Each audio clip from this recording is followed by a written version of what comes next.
तो दोस्तों आज हम लोग जिस कंपनी के बारे में बात करने वाले हैं उसका नाम है रामा स्टील ट्यूब्स। आप इसके चार्ट को देखेंगे, चार्ट पर इसमें बेहतरीन तेजी बनती नजर आ रही है और इसमें एक जोन बना हुआ है जिसका कि अब क्लियरली ब्रेकआउट हो गया है, वो भी विद हाई वॉल्यूम्स। तो यहाँ से ये स्टॉक निकलने के बाद आगे कितना जा सकता है वो सब जानने से पहले एक बार हम इसकी फंडामेंटल एनालिसिस देख लेते हैं। तो कंपनी का पूरा नाम है रामा स्टील ट्यूब्स लिमिटेड। 16 रुपए इसका मार्केट प्राइस है और इंट्राडे में इसने 20% का अपर सर्किट लगाया है। Market cap 2504 crore, stock P 88 का है, ROC 12% एंड ROE 10.4% का है जो कि बिलो एवरेज है। बाकी अगर हम पिछले एक साल के हाई लो की बात करें तो 9.90 का इसका लो रहा और 16.8 का इसने हाई लगाया था। आपको दोस्तों इस कंपनी के बारे में और बता दूं तो यह कंपनी सन 1974 से चल रही है और ये स्टील एंड ट्यूब्स में one of the leading manufacturer है। स्टील पाइप्स एंड ट्यूब्स का, rigid PVC and GI pipes का एंड स्क्वायर सेक्शन प्रोडक्ट्स का। ये दोस्तों इसका लाइफ टाइम चार्ट है, आप देखेंगे अपने चार्ट पर। स्टार्टिंग में तो इसने कुछ खास अच्छा परफॉर्मेंस नहीं किया, लेकिन आफ्टर कोविड-19 हर स्टॉक की तरह इसमें भी अच्छी रैली बनी। तो अगर हम कंपनी के प्रोज एंड कॉन्स की बात करें तो अच्छी बात है कि कंपनी ने अपना डेट कम किया है और इसका जो पिछले 5 सालों में CAGR है वो 28.3% की रेट से बढ़ा है। वहीं पर इसके कॉन्स की बात करें तो 7.49 टाइम्स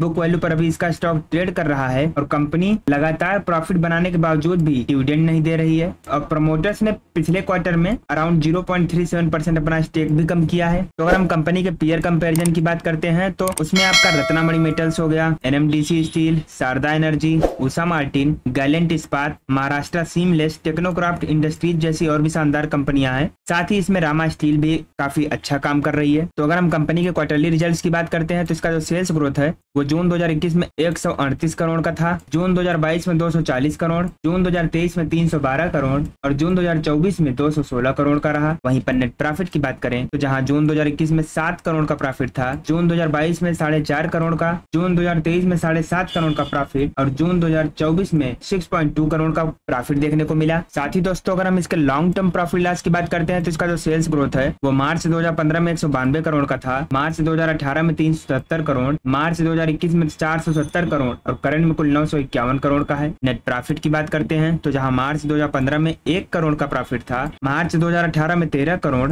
मार्च 2021 में 12 करोड़ का प्रॉफिट और करंट में कुल 29 करोड़ का नेट प्रॉफिट भी है। इसके अगर हम स्टॉक प्राइस CAGR की बात करते हैं तो पिछले 5 सालों में कंपनी ने 85% की रेट से, पिछले 3 सालों में 73% की रेट से और पिछले 1 साल में 27% का बढ़िया रिटर्न दिया है। कंपनी के अगर हम बोरोइंग्स की बात करें तो जहां मार्च 2015 में 56 करोड़ का लोन था, मार्च 2018 में 63 करोड़, मार्च 2021 में 85 करोड़ और मार्च 2024 में कुल 145 करोड़ का लोन है। जिसकी तुलना में टोटल एसेट की बात करते हैं तो जहां मार्च 2015 में 96 करोड़ का एसेट था, मार्च 2018 में 153 करोड़, मार्च 2021 में 248 करोड़, मार्च 2024 में कुल 734 करोड़ का टोटल एसेट भी है। जिसकी तुलना में जो ये लोन है, ये लोन थोड़ा सा ज्यादा है, तो यहाँ पर आपको थोड़ा ध्यान देना पड़ेगा। बाकी दोस्तों अगर हम कंपनी के शेयर होल्डिंग पैटर्न की बात करते हैं तो प्रमोटर्स की हिस्सेदारी जहां सितंबर 2021 में 62.33% थी, वो जून 2024 तक आते आते 56.33% ही रह गई है। यानी कि प्रमोटर्स ने अपना काफी ज्यादा स्टेक यहाँ पर कम कर लिया है। FIIs की बात करें तो 0.12% से 0.05% पर आ गए हैं। DIIs की होल्डिंग जहाँ कुछ भी नहीं थी वहाँ कुछ भी नहीं है और पब्लिक की होल्डिंग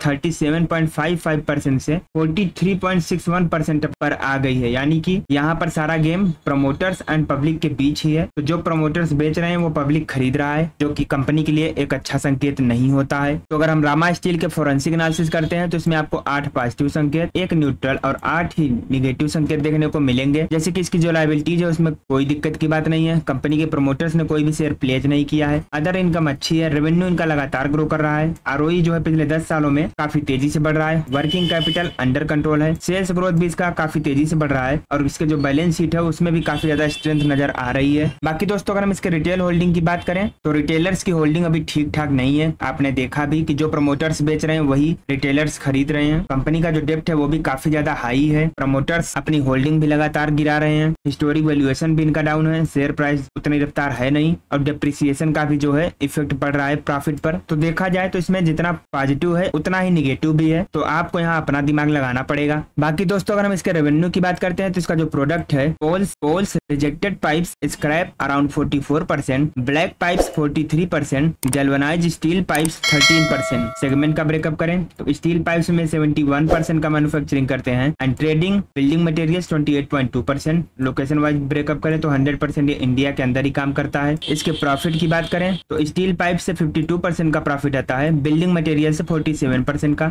एसेट का ब्रेकअप करते हैं तो स्टील पाइप्स में ही 53% के आसपास का एसेट है। बिल्डिंग मटेरियल्स 46.8% का। तो दोस्तों अगर हम रामा स्टील के कस्टमर्स की बात करें तो इस लिस्ट में आपका अशोक लीलैंड हो गया, Bajaj auto, Bharti Airtel, DLF, L&T, NTPC, Reliance industries, steel authority of India, Tata motors, BSNL, HP, gas authority of India और भी बहुत सारी कंपनियां हैं जो कि इसके कस्टमर्स हैं। तो दोस्तों हम रामा स्टील के चार्ट पर वापस से आ चुके हैं। चार्ट को आपने स्टार्टिंग में भी देखा था कि इसमें काफी अच्छा ब्रेकआउट हो रहा है। तो यहाँ पर एक रेंज था जिसका कि अभी हाल ही में ब्रेकआउट हुआ है और आज की 20% की तेजी के साथ ही इसने इस रेंज को अभी ब्रेकआउट कर दिया है। तो यहाँ से निकलने के बाद इसका जो अगला टारगेट है वो 22 रुपए के आसपास का दिख रहा है। तो अगले टारगेट के लिए कोई भी सौदा लेने से पहले आप एक बार खुद की एनालिसिस जरूर कर लीजिएगा और वीडियो को लाइक करके कमेंट में जय श्री राम लिखना मत भूलिएगा।